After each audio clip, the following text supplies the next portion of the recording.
بےنظیر بھٹو کی شہادت سے ایک رات پہلے تب کے آئی ایس آئی کے director general lieutenant general Nadeem Taj نے بیوی سے ملاقات کر کے انہیں بتایا تھا کہ کل کے جلسے میں انہیں قتل کرنے کی سازش تیار ہے، لہٰذا وہ جلسہ ملتوی کر دیں۔ تاہم بےنظیر بھٹو نے آئی ایس آئی چیف کو کہا کہ اگر ان کی ایجنسی کو قتل کی سازش اور اس کے پیچھے موجود عناصر کا پتہ ہے تو وہ انہیں گرفتار کیوں نہیں کرتے۔ لیفٹیننٹ جنرل ندیم تاج نے جواب میں کہا کہ وقت بہت کم ہے، لہٰذا ان کے لیے ایسا کرنا ممکن نہیں۔ افسوسناک بات یہ ہے کہ بےنظیر کے قتل کے سارے منصوبے کا علم ہونے کے باوجود اگلے روز جلسے کے اختتام پر جب محترمہ لیاقت باغ سے نکلی تو ان کا 300 سے زائد اہلکاروں پر مبنی سیکورٹی حصار ختم کر دیا گیا، جس کے بعد شوٹر اور خودکش بمبار نے ان کی گاڑی کے قریب پہنچ کر نہ صرف ان کے سر کو نشانہ بنایا بلکہ دھماکہ بھی کر دیا۔ یاد رہے کہ جب بےنظیر بھٹو کو نشانہ بنایا گیا تب ان کی گاڑی کے قریب صرف 13 پولیس اہلکار موجود تھے۔ اسی وجہ سے شوٹر ان کے سر کا نشانہ لے کر 3 گولیاں چلانے میں کامیاب ہوا، جس کے فوری بعد خودکش بمبار نے اپنی جیکٹ بھی پھاڑ ڈالی۔ آج دن تک اس سوال کا جواب نہیں مل پایا کہ بےنظیر بھٹو کا قتل کس نے کیا تھا، حالانکہ سب جانتے ہیں کہ قاتل کون تھا۔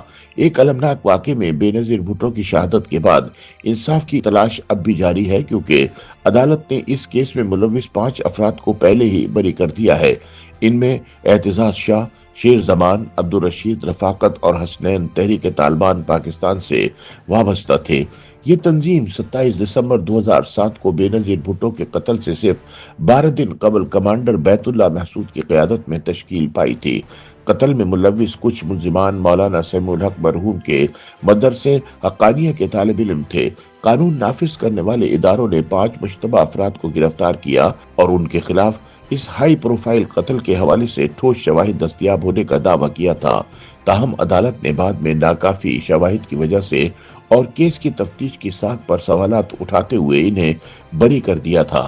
یوں بےنظیر بھٹو کے قتل کے اصل مجرموں، سازش میں ملوث افراد اور منصوبہ سازوں کی شناخت اور ان کے خلاف کارروائی میں ناکامی نے پاکستان کی انٹیلیجنس اور تفتیشی ایجنسیوں کی ساکھ پر مزید سوالات اٹھا دیے۔ یاد رہے کہ راولپنڈی کی انتخابی ریلی میں بی بی کی شہادت نے قوم کو مایوسی میں مبتلا کرنے کے ساتھ بڑے پیمانے پر غم و غصے کو جنم دیا۔ بےنظیر بھٹو کے قتل کے بعد حالات و واقعات تنازعات کا شکار ہو گئے۔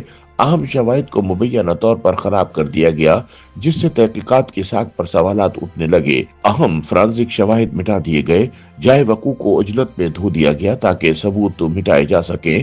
تب کی وزارت داخلہ کے ترجمان بریگیڈیئر جاوید اقبال نے ایک پریس کانفرنس میں اس قتل کو دہشت گردانہ حملہ قرار دیا، جس میں ٹی ٹی پی سے جڑے مبینہ مجرموں کی فون کال اور ان کے خاکے پیش کیے گئے۔ تاہم یہ دعوے بےنظیر کی پیپلز پارٹی سمیت کئی لوگوں کو قائل کرنے میں ناکام رہے اور آزاد و شفاف تحقیقات کے مطالبات سامنے آئے۔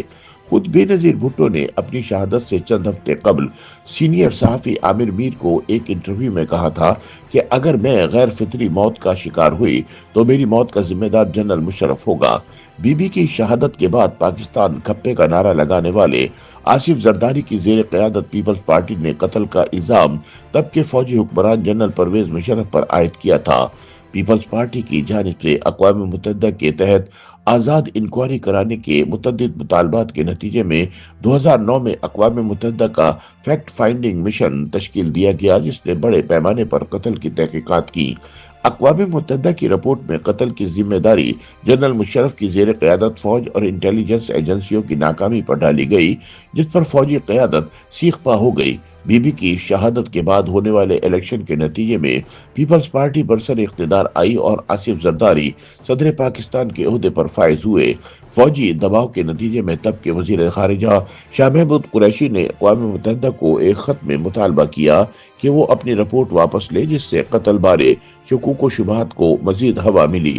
بعد ازاں ایک انٹرویو میں پرویز مشرف نے بھی اعتراف کیا کہ انٹیلیجنس ایجنسیوں کو بےنظیر بھٹو کے قتل کی سازش بارے پہلے ہی علم ہو چکا تھا۔